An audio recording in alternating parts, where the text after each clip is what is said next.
Nakon raskida je sve eskaliralo. Ucjene, konstantni pozivi, dijeljenje mog intimnog snimska pratiocima. Tražila sam pomoć gdje god sam mogla. Prijavila sam ga više puta, pokazala sam snimak, predala telefon, sve što je trebalo.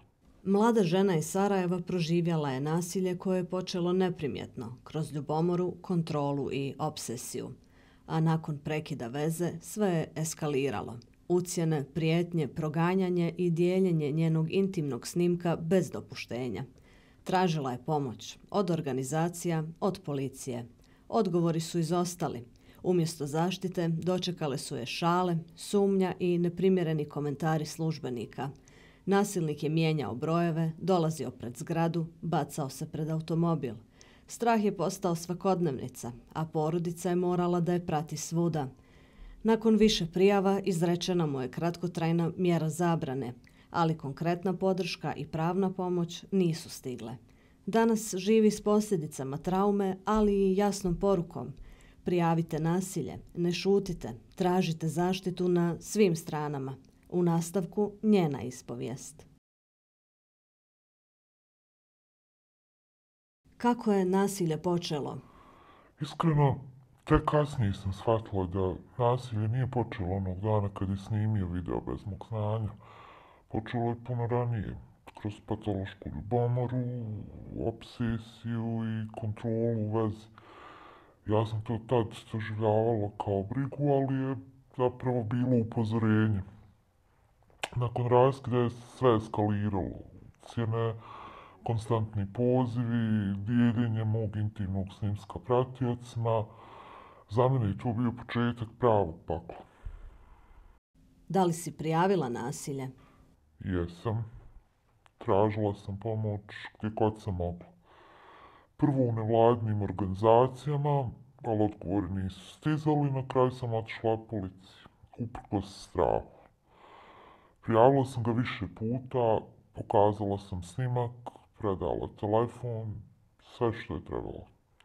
Tek nakon upornosti izrečena mu je mjera zabrane prilaska. Kako su reagovali? Nažalost, reakcije nisu bile onakve kakve bi žrtva trebala dobiti. Inspektor mi je doslovno rekao, jesi li mogla izabrati drugi dan, i uvjeravao me da se tu ništa ne može uraditi. Čak su se smijali i smišljali fore dok sam davala izjavu. Rekli su da ću ga te noći privesti, a on se odmah nakon izlaska iz stanice javio prijetečnom porukom. Neki od policijskih službenika su me poslije čak dodavali na društvene mreže. Nisam dobila pravnu podršku, a s dokazima ne znam šta se desilo. Da li si dobila podršku porodice i prijatelja? Jesam. I to mi je bilo presudno. Moja drugarica je išla sa mnom da ga prijavim, da nije bilo nje, ne znam da li bih imala snage. Porodica me pratila svuda, otac posebno, jer sam se bojala kretati sama. Ali iako sam imala njih, razvila sam veliki strah i nepovjerenje prema ljudima. Novi ljudi ne ulaze u moj život. Nemam ni želju za vezom. Usmjerila sam se samo na sebe. Šta bi poručila nekome ko sada prolazi kroz isto? Prvo bih rekla, niste sami, iako se tako osjeća. Drugo, prijavite nasilje, bez obzira na strah, sram ili nepovjerenje. Tražite zaštitu na sve strane, od institucija, organizacija, bliskih ljudi. Nemojte šutiti, jer šutnja samo jača nasilnika.